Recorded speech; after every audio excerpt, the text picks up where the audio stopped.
So you guys, I want to get your highlights for this week before we close. Cool. Just maybe we could have one. Okay. No, it's a highlight. No problem. Yeah. It is now if you have a housewife. Yeah. You have a housewife. Oh, I'd forgotten that, Chief. You should be paying her or a house husband. There's such a word. House husband. Yeah. Let's say a partner. A partner. A homestay partner. Whose job? Yeah, homestay. Thank you for that. You need to be paying them. Not necessarily paying them. Okay. It is what they do at home has a value. Yeah. You have to acknowledge that. Yeah, you have to acknowledge the value. Because if they were not doing that, someone else would be doing that. Who could and have been paid. paying that. And it is not new. It is not something new to me.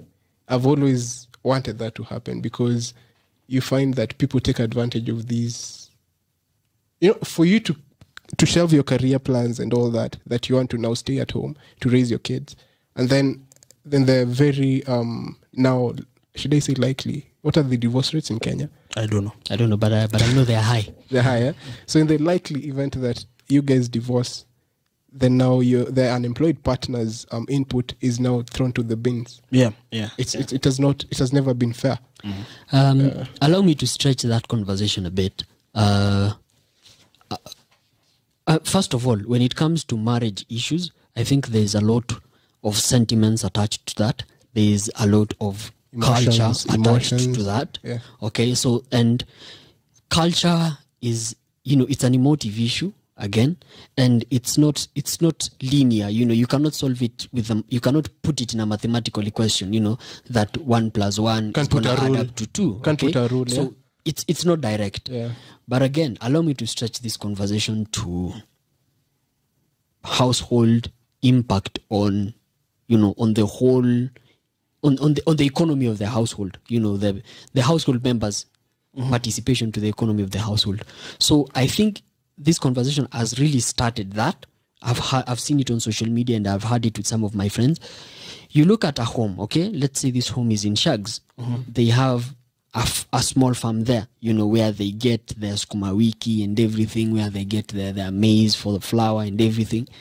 But then there is the mother, for example, or the sister or a brother who tills that small piece of land, and it brings food to the table of the family, and they consume it. Yeah. But they never acknowledge that. Yeah.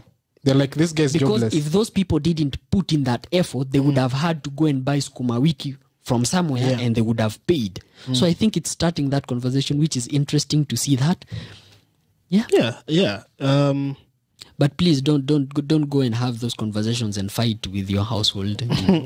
Yeah, look at us. You start Three unmarried to men be talking paid. about dynamics of marriage. Unaosha vyombo, then you go to your mom and you're like, where's my money? Anyway, slapped okay, so an African mom.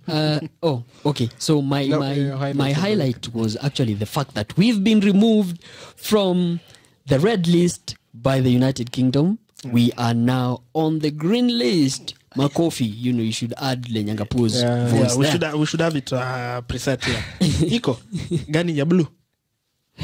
Yeah, we should do the Makofi. Yeah.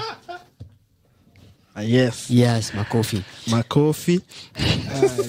Now, the reason why I'm saying this is because we've talked about Kenya Airways. I think it was in episode 2 or episode 3. You can go out and check out that conversation. It's available on our website, YouTube, Spotify, Google Podcast, Anchor, Kenya's Market Map. Now, we've talked about Kenya Airways. Kenya Airways, the route from Nairobi to London is one of the most important routes for KQ, and now it's going to resume fully. They're going to increase the frequency, which I'm very happy. I think that's going to better, their financial position at least.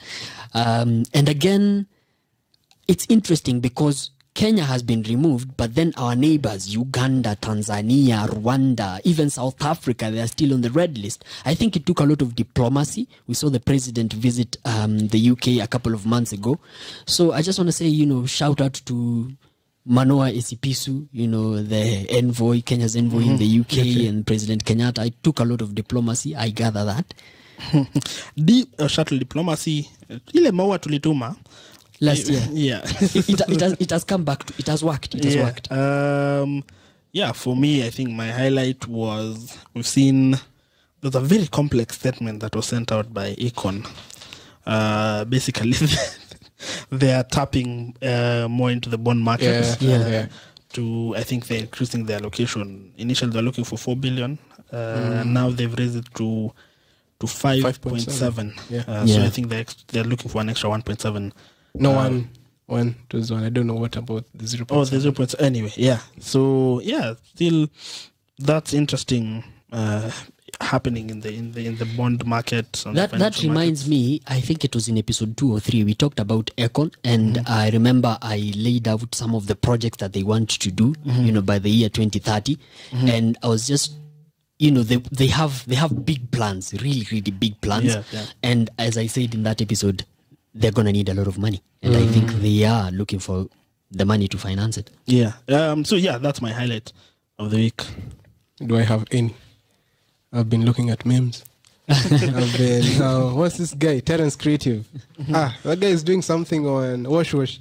Yeah, I've been seeing them on YouTube, but I haven't watched it yet. It's so funny. Nafanyanga business. Anyway, thank you so much for listening, guys. Yep. You can reach us out on our website, kenyasmarketmap.com.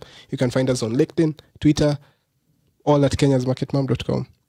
Kenya's Market Map, yeah. Sorry for that. Yeah. If you haven't subscribed to the YouTube channel, I was forgetting that. Please subscribe, like, share, comment. Yeah. Click that notification bell.